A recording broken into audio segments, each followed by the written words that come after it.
Hello friends, வணக்கம் and welcome back to my channel Dhara's cooking demo. வீடியோக்குள்ள பார்க்க முன்னாடி சேனல் சப்ஸ்கிரைப் பண்ணிவிட்டு பக்கத்தில் இருக்க பெல் ஐக்கான் டேப் பண்ணிட்டு வந்துங்க. வீடியோக்குள்ள போயிடலாம். இன்றைக்கி நம்ம பார்க்க போகிற video lockdown recipe, quarantine recipe. வீட்டில் இருக்கிற மூணே பொருள் வச்சு எவ்வளோ சூப்பராக வாயில் வச்சோடனே நழுவிட்டு போகிற மாதிரி உள்ள ஒரு அல்வா ரெசிபி தான் பார்க்க போகிறோம். கோதுமை மாவு, சர்க்கரை, நெய் மூணு மட்டுமே வச்சு சூப்பரான ஒரு அல்வா ரெசிபி தான் இன்றைக்கி நம்ம பார்க்க போகிறோம். கோதுமை மாவு எல்லார் வீட்லேயுமே கண்டிப்பாக இருக்கும், நெய், சர்க்கரை இருக்கும். அதனால் வந்து லாக்டவுன் ரெசிபின்னு சொல்கிறேன். அவ்வளோ டேஸ்ட்டாக அல்வா செய்கிறது எல்லாருமே கஷ்டம்னு நினச்சிட்ருக்குறாங்க. ஆனால் அவ்வளோ ஈஸியாக அவ்வளோ டேஸ்டியாக சூப்பராக ஒரு அல்வா ரெசிபி தான் இன்றைக்கி நம்ம பார்க்க போகிறோம்.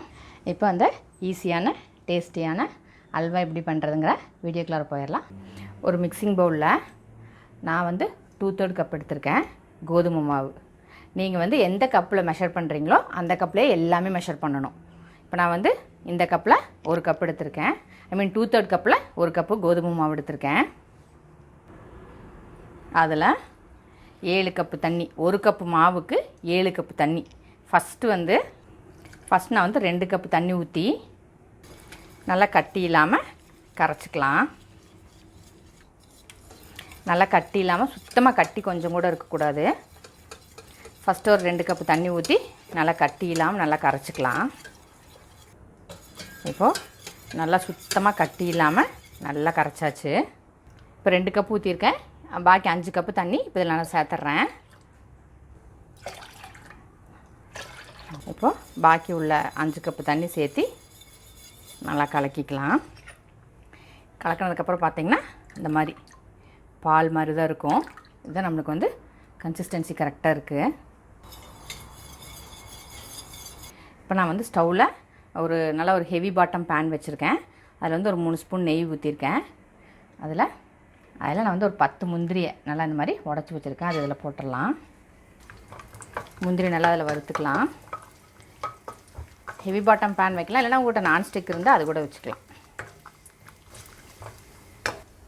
முந்திரி நல்லா செவந்துருச்சா தனியாக எடுத்து வச்சிட்றேன். நான் முந்திரி தனியாக வறுத்து எடுத்து வச்சாச்சு.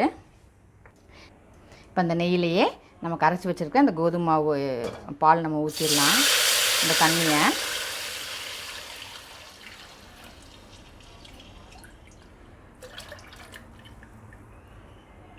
இப்போ இதை வந்து நம்ம அப்படியே கிளறிட்டே இருக்கணும்.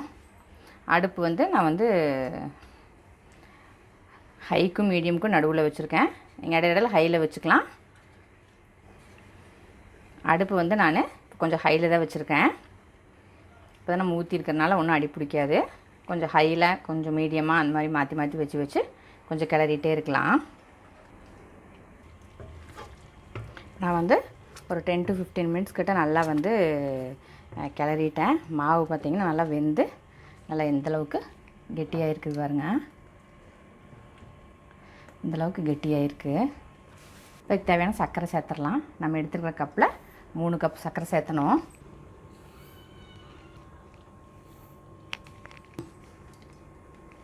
மூணு கப் சர்க்கரைங்கிறது இனிப்பு வந்து கொஞ்சம் கரெக்டாக இருக்கும். நீங்கள் வந்து இனிப்பு கம்மியாக சாப்பிடுவீங்க அப்படின்னா நீங்கள் வந்து 2 கப் போட்டுக்கலாம் சர்க்கரை. இது வந்து நார்மலான இனிப்பாக இருக்கும். சர்க்கரை சேர்த்தனோன்னா கொஞ்சம் இலகி திருப்பி வந்து கொஞ்சம் தண்ணி மாதிரி ஆகும். இப்போது இந்த கன்சிஸ்டன்சியில் நெய் சேர்த்துடலாம்.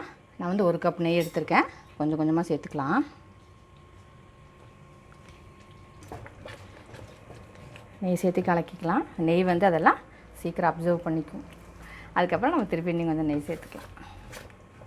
இப்போது இன்னும் கொஞ்சம் நெய் சேர்த்துலாம். அதெல்லாம் அப்சர்வ் பண்ணிருச்சு. இன்னும் கொஞ்சம் நெய் சேர்த்துக்கலாம். அப்போ இது கலந்துக்கலாம்.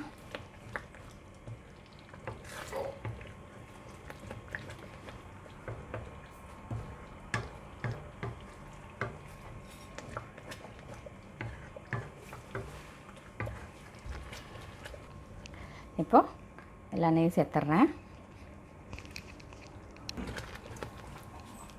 இப்போது நெய் எல்லாமே ஊற்றியாச்சு.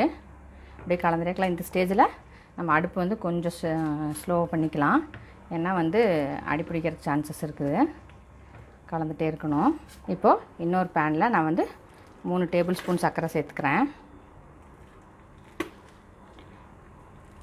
அதில் 1 டேபிள் ஸ்பூன் தண்ணி சேர்த்துக்கிறேன். இதில் வந்து சர்க்கரை நல்லா கரையணும். இப்போது சர்க்கரைலாம் நல்லா வந்து டிசால்வ் ஆயிடுச்சு. இப்போது இந்த சர்க்கரை நல்லா கரைஞ்சி நல்லா கலர் பார்த்திங்கன்னா தேன் கலருக்கு வந்துருச்சுன்ட்டு இது வந்து கேரமலைஸ் ஆகிருக்கு. இப்போ நல்லாவே கலர் வந்துருச்சு, கேரமலைஸ் சுகர். இப்போது இது வந்து இந்த அல்வாவில் அப்படியே சேர்த்துடலாம். கலர் பாருங்கள் அவ்வளோ சூப்பராக இருக்குன்னு.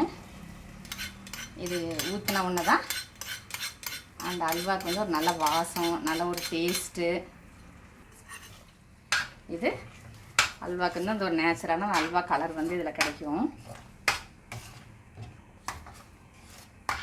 ஸ்டேஜில் கிளறிட்டே இருக்கணும்.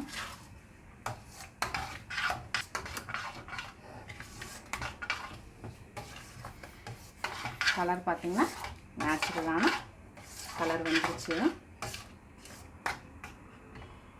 இப்படி இந்த கிளாஸியாக கண்ணாடி மாதிரி அப்படியே பளபளன்னு ஆயிடுச்சு பாருங்கள். இதான் வந்து பதம்.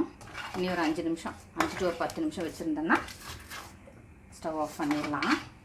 ஆக்சுவலாக இதுக்கு நெய் வந்து ரொம்ப அப்படியே நான் வந்து 1 கப்பு தான் ஊற்றிருக்கேன். ஆக்சுவலாக நீங்கள் வந்து 2 கப்பு ஊற்றினீங்கன்னா நெய் பிரிஞ்சு வெளியே வரும்.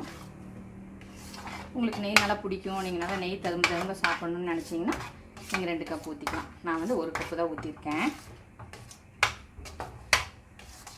இனி ஒரு 5 மினிட்ஸ் மட்டும் கிளறினா போதும். பதம் பாருங்கள் அப்படியே கிளாஸியாக சும்மா கண்ணாடி மாதிரி மின்னுது. சூப்பராக வந்திருக்கு.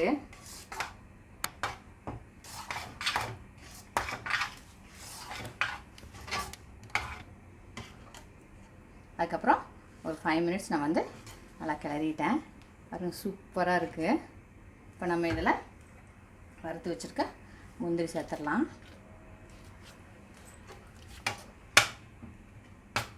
மிக்ஸ் பண்ணிவிட்டு